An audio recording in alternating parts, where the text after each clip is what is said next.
नमस्कार मेरे प्यारे साथियों, आप सभी को स्वागत करते हैं आपके अपने परिवार ब्रांड शिक्षा यूट्यूब चैनल में। तो अगर आप पहली बार यहाँ दर्शन दिए हैं तो हड़बड़ाइए नहीं, कहीं जाइए नहीं। आप आराम से चैनल को सब्सक्राइब करके वीडियो को लास्ट तक देखिए। जो जो इस वीडियो में आपको बताया जाएगा कंप्लीट रूप से आपको समझ में आएगा। तो चलिए बिना समय को व्यर्थ करते हुए स्टार्ट कर देते हैं कौची वीडियो। तो आपको बता दें मेरे दोस्त कि पिछला क्लास में हम आपको बताए थे कि दूरी का मान कभी शून्य नहीं हो सकता है। इस बात पर विवाद है कि आखिर दूरी का मान शून्य कभी नहीं हो सकता है। आप बताइए। देखिए, हम आपको बता रहे हैं कि दूरी का मान शून्य नहीं हो सकता है कभी। कब? जब वस्तु गति में हो जाए, जब वस्तु गति में हो। लेकिन जब वस्तु कोई गति करे नहीं, एकदम ठरमुड़की लगा के बैठा रहे, यानी एक ही जगह पर बैठा रहे, तब ओकर गति बताइए, यानी उसकी दूरी जो बताइए वो शून्य होगा कि नहीं होगा। तो आपको हम बता दें कि यहाँ पे आप पहला पॉइंट को गौर से समझिए कि दूरी का मान शून्य नहीं हो सकता है। नहीं हो सकता है, यहाँ पे क्वेश्चन में लिख दिए कब? जब वस्तु गति में हो तो। यानी जब वस्तु गति में हो तो, अगर वस्तु गति में हो तो, यानी कि जब वस्तु गति करेगी तो दूरी का मान शून्य हो सकता है। तो आप कहिए कि नहीं, यानी जब वस्तु गति में हो तो उसका दूरी का मान शून्य नहीं हो सकता है। लेकिन जब वस्तु दूरी गति में ना हो तो दूरी का मान शून्य हो सकता है। आप यहाँ पे इस बात को देख लीजिए। तो इस बात पे विवाद आई होप कि खत्म हो गया होगा। यानी कहने का सेंस है कि दूरी का मान शून्य हो सकता है कब? जब वस्तु गति में न हो। यानी दूरी में गति में जब वस्तु नहीं होगा तो दूरी का मान शून्य हो सकता है। लेकिन जैसे ही जब वस्तु गति में हो जाएगा तो दूरी का मान शून्य नहीं हो सकता है। कभी नहीं, कभी नहीं, कभी नहीं। कब नहीं होगा? जब वस्तु गति में होगा तो। लेकिन जब वस्तु गति में ना होगा, यानी कि रेस्ट में होगा, तो दूरी का मान शून्य हो सकता है। आई होप कि इस बात से आपका विवाद खत्म हो गया होगा। साथ ही यहाँ पे आप दूसरा पॉइंट देखिए कि विस्थापन का मान शून्य हो सकता है, धनात्मक हो सकता है और ऋणात्मक हो सकता है। कैसे? आप इस पॉइंट बात को समझिए। आपको बताया था कि मान लेते हैं कि यहाँ से मेरा घर है, यहाँ पे मेरा घर है और यहाँ पे मेरा स्कूल है, यहाँ पे स्कूल है। आप इसके सहायता से आ गए, यानी आप दूरी का तय करके आ गए। लेकिन आप उठे भंगवाइले घरे से और तिरछे लगा दिए खेता खेती और पहुंच गए स्कूल के पास। यानी तिरछा तिरछे दूरी को हमने क्या कहते हैं? विस्थापन कहते हैं। यानी घर से स्कूल के तिरछा तिरछे दूरी के, खेता खेती दूरी के हमने कहते हैं विस्थापन। आपको बता दें कि विस्थापन का मान शून्य कब होगा?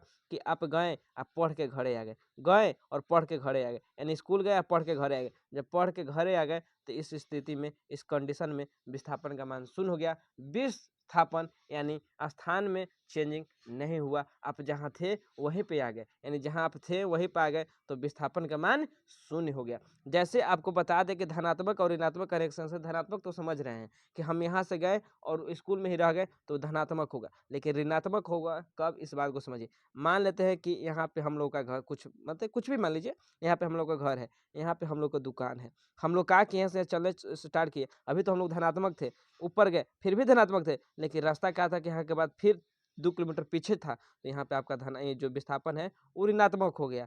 फिर ऊपर गए तो धनात्मक था, फिर आगे की हो गए तो धनात्मक था, लेकिन फिर यहाँ से हमको 2 किलोमीटर पीछे जाना पड़ता है।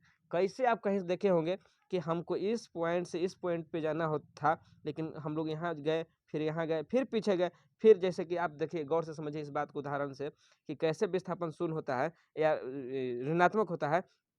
देखिए, मान लेते हैं कि ई नदी है। क्या है? ई नदी है। इस नदी में पानी जा रही है, नदी में पानी जा रही है। हम लोग का घर यहाँ था, हम लोग का घर यहाँ था। हम लोग क्या किए कि यहाँ पे हम लोग को टपने के लिए पुल यहाँ था, यहाँ था। तो हम लोग यहाँ से यहाँ तक आए तो पॉजिटिव था, फिर पॉजिटिव था। लेकिन हम लोग इस पुल पे चढ़ने के लिए पहले 2 किलोमीटर पीछे जाना पड़ेगा, तब ना ये पुल पर हम चढ़ेंगे। ये पुल स्टार्ट यहाँ से था, तो जो हम लोग यहाँ से 2 किलोमीटर पीछे गए, यही हम लोग को जो विस्थापन हो ऋणात्मक हो गया। यानी कि हम जब जो विस्थापन के दिशा में जैसे स्टार्ट किए थे, यानी हम लोग जहाँ से गति स्टार्ट किए थे उसके अपोजिट डायरेक्शन में जब चलना प्रारंभ कर देंगे तो हम लोग को विस्थापन जो है ऋणात्मक है। जैसे कि अभी हम जा रहे थे पश्चिम साइड में, एक बैग चल दिए पूरब की ओर, यानी एक दूसरे को उल्टा चल दिए। कहने का सेंस है, आप गौर से समझिए कि दिशा 4 प्रकार का होता है। ऊपर उत्तर होता है, नीचे दक्षिण होता है, इधर पूरब होता है और इधर पश्चिम होता है। हमने चल रहे थे अभी पश्चिम की ओर या पूरब की ओर, कहूँ आप मान लीजिए, मान लेते हैं हम उत्तर की ओर जा रहे थे, उत्तर क्यों गए और किसी कारणवश हम लोग को लगले दक्षिण की ओर चलना पड़ गया, तो हम लोग के यहाँ पे जो विस्थापन है वो ऋणात्मक होगा। या हमने चल रहे थे पूरब की ओर और किसी कारणवश हमने कब चलना पड़ेगा पश्चिम की ओर, तो हम लोग के यहाँ पे जो विस्थापन है वो ऋणात्मक हो गया। पॉजिटिव समझ रहे हैं कि हमने कहा कि यहाँ से चलना प्रारंभ किए और इधर चलते चलते चलते चलते यहाँ तक आ गए, हमने वापस नहीं गए और कहीं पीछे नहीं गए थे, यहाँ पे हम लोग का जो विस्थापन है वो धनात्मक हो जाएगा। आई होप का आप इस बात को समझें। कैसे? अगर आप कहीं एक पॉइंट से गए दूसरा पॉइंट पर, फिर पुनः उसी पॉइंट पर लौट के आ गए, यानी घर से स्कूल गए पुनः पढ़ के आप घर पे आ गए, तो यहाँ पे आपका विस्थापन जो है वो शून्य हो गया। लेकिन आप किसी रास्ते पे किसी पुल पर चढ़ने के लिए मान लेते हैं आप पहले 5 किलोमीटर पूरब की ओर गए, फिर 3 किलोमीटर आपको पश्चिम की ओर जाना पड़ गया, तो आपको यहाँ पे विस्थापन निगेटिव हो जाएगा। क्या है कि आप कब जा रहे थे उधर की ओर, आपको लगाना पड़ा बैक गियर। बैक गियर जब भी लगेगा तब विस्थापन ऋणात्मक हो जाएगा। और धनात्मक आप समझ रहे हैं कि घर से स्कूल गए और स्कूल में रह गए, तो यहाँ पे धनात्मक होगा। तो यहाँ पे सेकेंड पॉइंट आप समझिएगा कि दूरी का मान कभी भी विस्थापन से, दूरी का मान जो है वो विस्थापन से कभी भी छोटा नहीं हो सकता है, छोटा नहीं हो सकता है, या तो बराबर होगा और नहीं तो बड़ा होगा। लेकिन इसका वाइस वर्सा भी आप याद कर सकते हैं, दोनों बात एक ही है। क्वेश्चन कैसे बनाएगा आपको समझना है। कहने का सेंस है कि विस्थापन का कभी भी मान दूरी से बड़ा नहीं हो सकता है, या तो बराबर नहीं तो छोटा, यानी विस्थापन छोटा हो सकता है, विस्थापन छोटा हो सकता है, बराबर हो सकता है, लेकिन दूरी से कभी भी बड़ा नहीं हो सकता। इस पॉइंट को आप गौर से समझिए। एक बार बोलते हैं, विस्थापन का मान दूरी से छोटा हो सकता है, बराबर हो सकता है, लेकिन बड़ा नहीं हो सकता है। इसका उल्टा आप कहिए कि दूरी का मान विस्थापन से छोटा नहीं हो सकता है, बड़ा हो सकता है, बराबर हो सकता है, लेकिन छोटा कभी नहीं हो सकता है। आई होप दोनों पॉइंट आप समझे होंगे। यहाँ पे एक पॉइंट आपको दो को हम दिल तोड़ के लगा के अब बता रहे हैं। इस पॉइंट को आप याद जरूर रखिएगा कि दूरी का मान शून्य हो सकता है, विस्थापन का भी मान शून्य हो सकता है। इसका कंडीशन ये है कि दूरी का मान शून्य कब होगा, जब वस्तु गति न करे, जब वस्तु गति न करे, यानी कि वस्तु कैसे रहे, रेस्ट में रहे। कैसे रहे मेरे दोस्त, रेस्ट में रहे, रेस्ट में रहे। और विस्थापन का मान शून्य कब होगा, जब वस्तु किसी बने हम इस घर से अपन विद्यालय गए और पुनः अपने घर पर चले, तो यहाँ पे हम लोग का जो विस्थापन का मान है शून्य हो जाएगा। तो आई होप कि मेरे दोस्त यहाँ पे आपको जो कन्फ्यूजन था, जो विवाद था, वो खत्म हो गया। क्या फिर से समझ ले कि हम अगर गति में न रहेंगे, गति में न रहेंगे तब दूरी का मान शून्य होगा, लेकिन जैसे हम लोग गति में हो जाएंगे तो हम लोग का दूरी जो है वो शून्य नहीं हो सकता है। और साथ ही बता देते हैं आपको एक पॉइंट कि दूरी का मान कभी भी कम नहीं होगा। जैसे हम लोग यहाँ से चलना प्रारंभ किए, इधर गए 2 किलोमीटर और फिर पुनः यहाँ से हमने लौट के 3 किलोमीटर आ गए, तो यहाँ पे विस्थापन नेगेटिव हो सकता है, लेकिन दूरी हम लोग को दोनों जुट जाएगा, 5 किलोमीटर होगा। यानी दूरी एक बार चल देला के बाद, जैसे कि कोई की सुई है, एक बार सुई दे देला के बाद फिर पुनः सुई हम वापस नहीं ले सकते हैं। एक बार किसी को शराब दे दिए तो शराब वापस नहीं ले सकते हैं। बस ऐसा समझ लीजिए कि एक बार जन चल दिए हम, उसके बाद हम दूरी को घटा नहीं सकते हैं। दूरी को निगेटिव हमने कहीं नहीं कर सकते हैं, क्योंकि दूरी एक सिर्फ इसमें रिजल्ट होता है, परिमाण होता है, इस चलते एक हमने निगेटिव नहीं कर सकते हैं।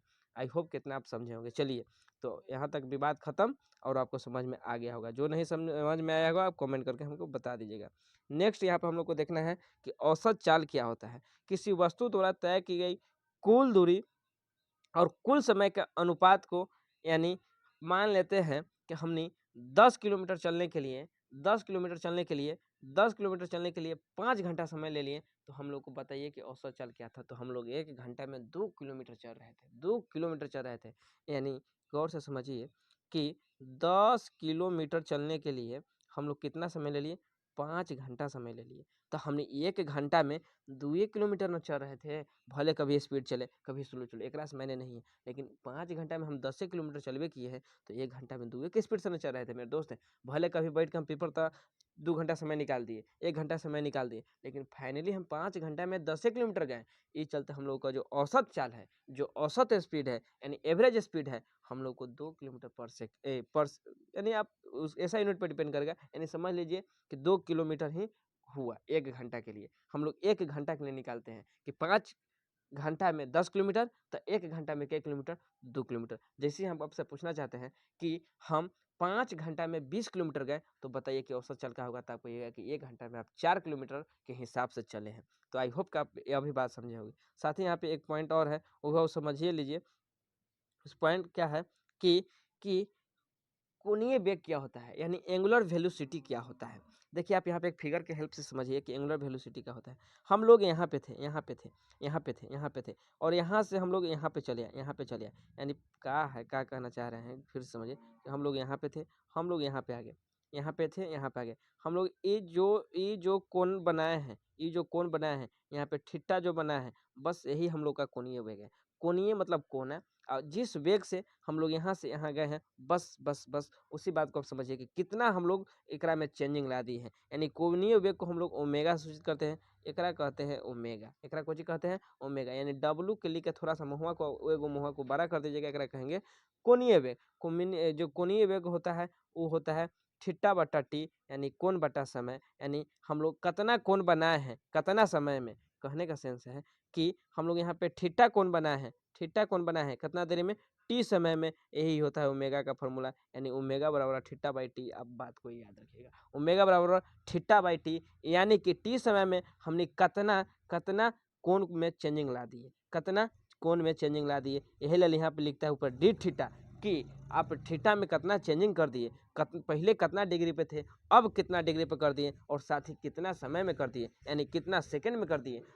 बस बस बस बस ए मेरे दोस्त, बस बस बस कोण और समय के अनुपात को, यानी कितना कोण में आप चेंजिंग लाए हैं कितना समय में, एक हमने कह देंगे कोणीय वेग। यानी कि यहाँ से यहाँ तक हम जितना कोण में अंतर ला दिए, मान लेते हैं पहले 5 पे थे, अभी हम 60 पे आ गए, पहले 20 पे थे, अभी 70 पे आ गए, और पहले 30 पे थे, हम 60 पे आ गए, कितना समय लगा। बस इस बात का रेशियो, इस बात का अनुपात को हम लोग कोणीय वेग कहेंगे। कोणीय वेग बराबर होता है कोण बटा समय, जिसे कोणीय वेग को ओमेगा से सूचित करते हैं, ओमेगा बराबर थीटा बाई टी होता है। तो आई होप कि यहाँ तक आप समझे होंगे। तो चलिए मिलते हैं हम नेक्स्ट वीडियो में नेक्स्ट कॉन्सेप्ट के साथ। तो आई होप कि आपको वीडियो अच्छा लगा होगा। अगर वीडियो सच में अच्छा लगा है तो वीडियो को लाइक, चैनल को सब्सक्राइब जरूर कीजिए। ब्रांड शिक्षा यूट्यूब चैनल को ब्रांड शिक्षक बनाने के लिए चैनल को सब्सक्राइब जरूर कीजिए। तो चलिए, ब्रांड शिक्षा यूट्यूब चैनल पे ब्रांड शिक्षक हैं, तो आप ब्रांड चेला बनने के लिए, ब्रांड स्टूडेंट बनने के लिए चैनल को सब्सक्राइब जरूर कीजिए। चलिए मिलते हैं नेक्स्ट वीडियो में, तब तक के लिए बाय, थैंक यू। अगर आपको वीडियो अच्छा लगे तो वीडियो को लाइक, चैनल को सब्सक्राइब सबसे पहले कीजिए। तो चलिए मिलते हैं नेक्स्ट वीडियो में, तब तक के लिए बाय, थैंक यू। जय हिंद मेरे प्यारे साथियों।